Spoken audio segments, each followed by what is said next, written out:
Hi, I'm Gillian from Forge Foundry, and I want to show you how to link up your categories to your actual blog categories within Showit. So I'm going to go to the blog page. I'm using the Linder template for this. And here you'll see we have a categories section. Click onto it, and these sections here are what we want to link to the actual blog categories themselves. So I'm going to go on portraits. You can change the names of these if you want. It's really simple. So portraits. Then we go into our WordPress dashboard. And within here, hover over posts and click on categories. If you've already got blog categories here, you can simply right click on the view and then copy the link address. But what I'm going to do is I'm going to create a new category here. Type in portraits and hit enter. You'll see your category's been added and it's up at the top.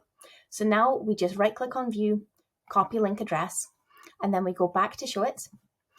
Over the section we want to link, we go to click actions on the right sidebar. Link type we change to URL and we paste that in. So it's category/portraits, you'll see at the end of it.